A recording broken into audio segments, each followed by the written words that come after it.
Grand Theft Auto 6 is easily one of the most anticipated game sequels of all time.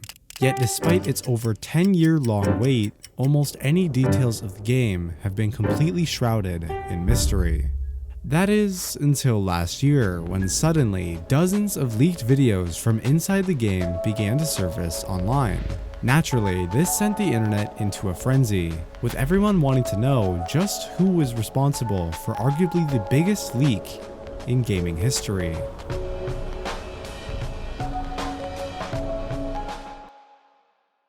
Well, developing news tonight on a mysterious overseas hacking group targeting major tech companies. They called themselves Lapsus, a small group of young hackers primarily based out of the United Kingdom.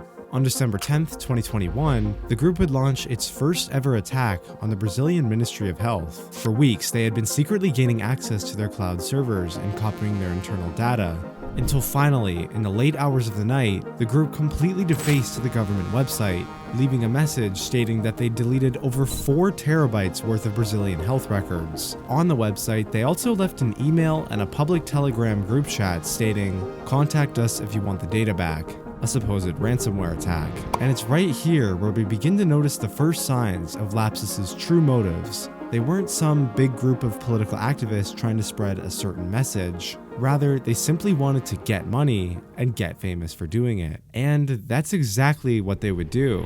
In the following 3 months, from the beginning of January to the end of March of 2022, Lapsus would breach another 8 major companies. Some of these stunts included leaking over 71,000 employees' credentials at NVIDIA, leaking over 190 gigabytes worth of data belonging to Samsung, including the source code for all of the Samsung Galaxy phones, and even using an employee that worked at Microsoft to break into their servers and leak over 90% of the code for the Bing search engine. And it was at this point where Lapsus really started to gain some traction. What started as a relatively unknown group of hackers had quickly become a serious threat to any major company, with countless news outlets starting to report on the group's every move. Even the Lapsus Telegram channel where they previously dumped their data now had over 50,000 individual subscribers. However, as it turned out, not all of this attention was beneficial. KPX5's Sarah Donchi reports the FBI is now asking the public for help trying to track them down.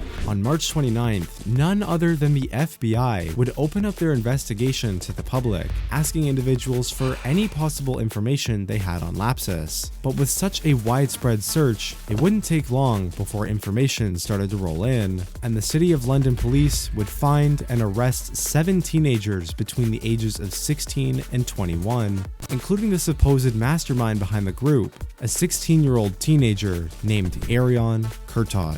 In an interview with the kid's father, he said, "I had never heard about any of this until recently.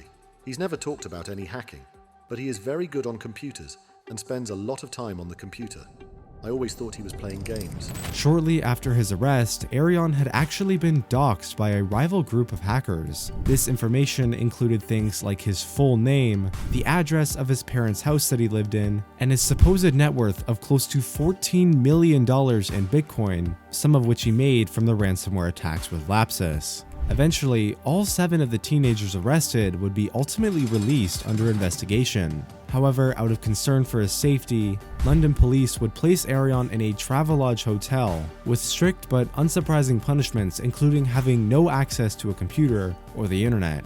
Little did they know that not even a restriction like this could prevent Arion from committing his biggest cyber attack yet.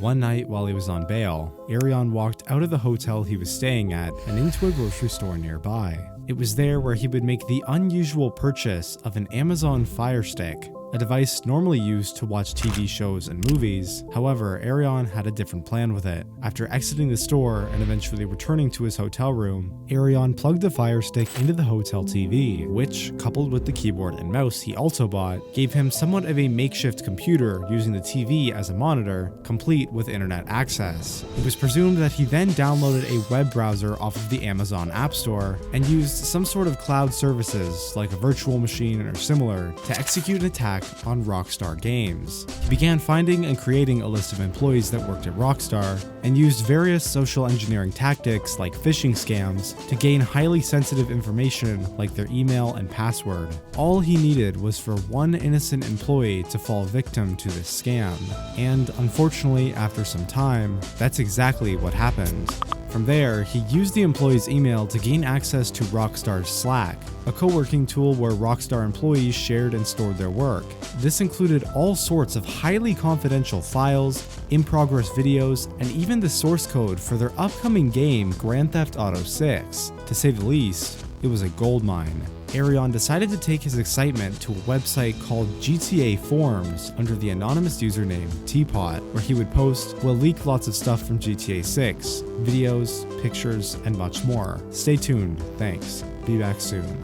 As expected, almost no one believed him or took the claim seriously, and this post would quickly get swept under the rug. All the while, Arion was secretly stealing as many confidential files as he possibly could, until finally, on September 18th, 2022, at 3:26 in the morning, Arion would leak over 90 clips from GTA 6 to the public.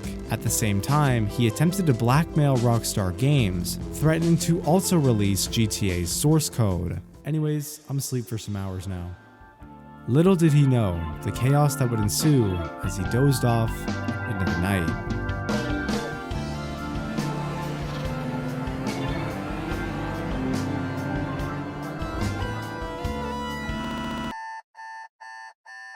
By the time Arion woke up, his original post on the GTA forums had spread like wildfire overnight, with everyone from YouTubers to major news networks reporting on the incident. GTA 6 has been leaked, and without a shadow of a doubt, this is the largest video game leak of all time. Yet still, many people were yet to be convinced that this footage was even real. That is, until around 12 hours after Arion's post, when Rockstar Games themselves took to Twitter with a message confirming that all of the leaked footage circling around was real and was the result of what they called an unauthorized network intrusion. In a last-ditch effort to save themselves, Rockstar began taking down all re-uploads of the footage on places like Twitter and YouTube. But unfortunately, even this wasn't enough. The leak was too big to plug, and as a result, the stocks of Take-Two, Rockstar's parent company, fell by 6%, a loss in value of over $2 billion. Due to the severe nature of these damages, the FBI would once again step in for an investigation. Originally, they suspected that the hacker lived somewhere in the United States. However, on September 22nd, just 4 days after the videos had surfaced, the City of London police would zero in and arrest one very familiar 17-year-old suspect. Arion was arrested again. 10 months was the length of time that Arion would remain in custody. In that time, he had been charged with 12 offenses, including 3 counts of blackmail, 2 counts of fraud, and 6 charges under the Computer Misuse Act. Additionally, he was rumored to have caused millions of dollars in damages to Rockstar. Needless to say, things were looking grim. However, in a surprising turn of events, Arion was assessed by psychiatrists and deemed as not fit to stand trial, likely facing a much smaller punishment, if any at all. In the end, the hacker presumably walked away unscathed, and Rockstar Games, while taking a big hit, are still developing Grand Theft Auto 6 to this day, with a trailer likely in the near future. Yet, one question still remains: why haven't you subscribed yet?